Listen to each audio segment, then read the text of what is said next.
Hello everyone, I'm Adam, I'm Ty.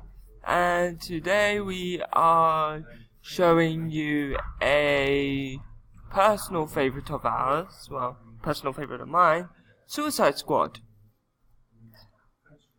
A movie that actually has made a movie that made a lot of money, but had very poor direction.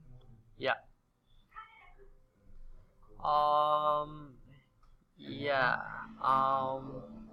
I don't like this film. I'll just get that out of the way. I Don't like it. I have a love-hate relationship with this film. Like Joker and Harley.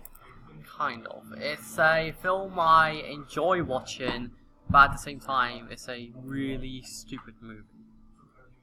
So, same thing. I have a love-hate relationship with this film. It's kind of hard to believe that this film is part of the DC universe now. I am ashamed of the person who directed this film. And how much did it cost, Ty? This movie costed $175 million. And yeah, it looks like a movie that costed even less than that. So, we are looking through some of the... So, when Suicide Squad came out for me, I was excited. I'm like, yes, Mum, let's go and see Suicide Squad. Everyone was excited for this film because of the amazing trailers, the marketing, the cast, and also the director involved, David Ayer, who before this did some critically acclaimed films like End of Watch and Fury, the latter of which I saw and thought was okay. But when Fury came out, I was pretty ashamed because I didn't really like Fury. So when Suicide Squad came out, I'm like, yes, superhero could work. The reason why I was excited was because it seemed like an interesting direction to go into. Actually having a film about supervillains. Why not? I mean, that's not a bad idea. That's a pretty cool idea. But sadly, the film just ended up being a complete mess and a shadow of what it could have been. So we're about to tell you some of the funny moments, some of the bad moments, and some of the cool moments. Yeah. So one of my favorite cool moments is when Diablo gets pushed to use his fire powers. What's yours? My favorite moment was actually the bar scene. The bar scene. The bar scene is the biggest highlight for me, and it's actually a highlight for many people who saw the film because it's actually a downtime moment, and a moment where we actually see the squad just interacting with each other, and it's just a really well written and well directed scene, and a very well acted scene too, especially from the actor who played Diablo. It's a very good choice that they picked someone that played a very good Diablo, someone who actually used Diablo's senses and used it to its advantage in the movie. With, let's say, like one of the other characters, like Deadshot with Will Smith, he takes on that movie and makes it his own. Yeah. So, one thing I love about the movie is that it's so much action, you can't take your eyes off it. But there is a few bits of the movie that you can actually see that has been edited by poorly made software and very bad editors. Well, for those of you who don't know what happened, basically the film was going through. For anyone who's been living under a rock, then you may not have known this, but the film was edited by a trailer park who edited a different version of the film that was much sillier and more in line with the marketing campaign. While David Ayer was doing his version.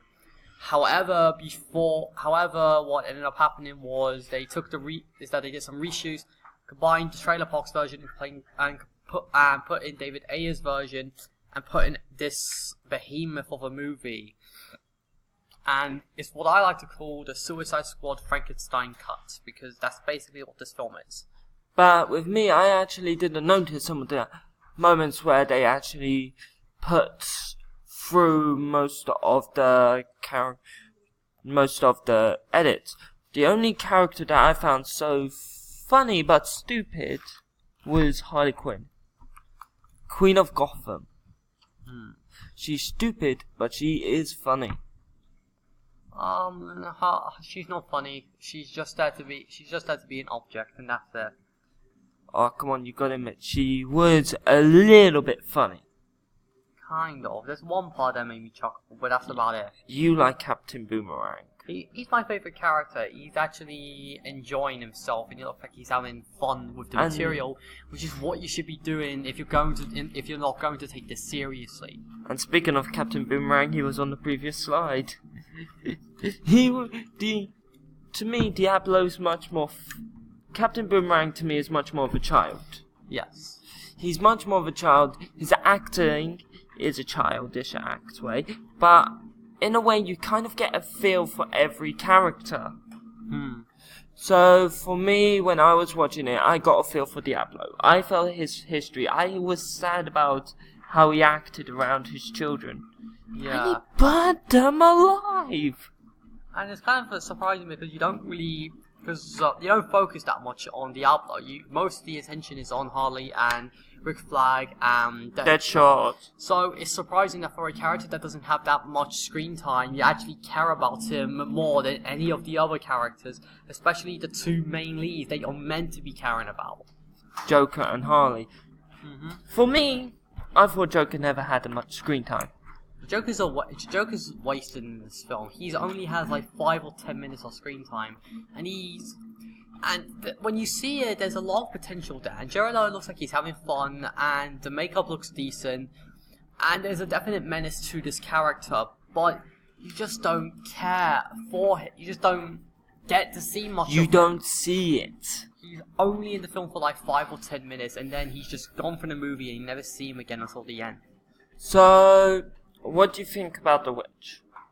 I thought the witch was fine. She has a reason to be there, but I don't really much care about her in the long run. So, in turn, what you're saying is her brother looks stupid. Well, her brother's is even worse because at least the Enchantress is actually real compared to Incubus, which just looks like something out of a PS3 cutscene, or not even a good one, or even a PS2 cutscene. Yeah, and again, I have to rephrase. This movie cost $175 million to make, and yet it makes Power Rangers, a movie that cost $100 million to make, look amazing by comparison. Yeah, and they used a lot of green screen. It makes Kingsman look good, and Kingsman's meant to have bad effects. Well, except for the blue ball that explodes on course. That was pretty good. But one of my favourite bits about the film is the end. Not the beginning, the end. When you get to see everyone, you get to see Joker kissing Harley, Harley stays in prison, she makes the right choice. I was actually surprised by that myself. Harley never gives up a fight without even telling the Joker, without even saying it properly. Yeah. Harley's been around the Joker since the anime series, so he doesn't know. The directing. Oh wait. Is there more? Yeah, the directing it could be a little bit better, but I mean the film's shot nicely, but the color palette is ugly looking, and the editing can end up going from average looking to incredibly terrible on a dime. And there's some especially choppy editing, especially in the moment where Harley is about to sit down, and then you get the next shot and she's already sat down.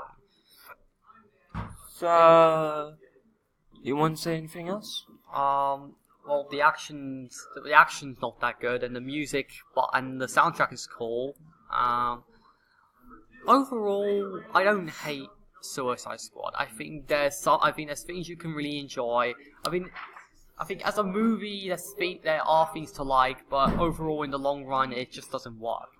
As a guilty pleasure, it's a 6.5 out of 10. As a movie, it's a 3 out of 10, and overall, my final verdict is a 4.5. My verdict is a 4.5 like you, but also I like it at the same time because it's a love and hate situation between Joker and Harley. But also, if you saw in the movie at the beginning, when they're in the bar scene, Now that scene took a lot of time to remake. And it took a lot of time to do. So what I'm thinking is that Joker and Harley, if they do make a Suicide Squad 2, they're gonna get together. There was a little teaser in the dream as well, Yeah. in Harley's dream, that the Joker actually gets married to Harley, Yeah. and that will happen. Everybody knows it. Sooner or later, Harley will get married to the Joker, and it will be so much fun. Do you think Harley and Joker will get together? Depends. They probably will. So, even if you've seen the film like we have, we would like to actually let you know that the film is actually based in New York. Not anywhere else in America, but it's based in New York. Yeah. So, what are the key elements of the Suicide Squad? 1, teamwork. 2, friendship. And 3, a whole lot of butt-kicking monsters. Yeah. They took the mick out of Power Rangers by using the putties. Yeah, which... No, What? just don't, please. Just don't do that again. I mean, it's bad. It's bad enough that that's Marvel's ripping off Batman v Superman. Don't try and rip off another property that no one cares about. So, if you like it, please give us a thumb up, subscribe. And we'll see you next time. Bye bye.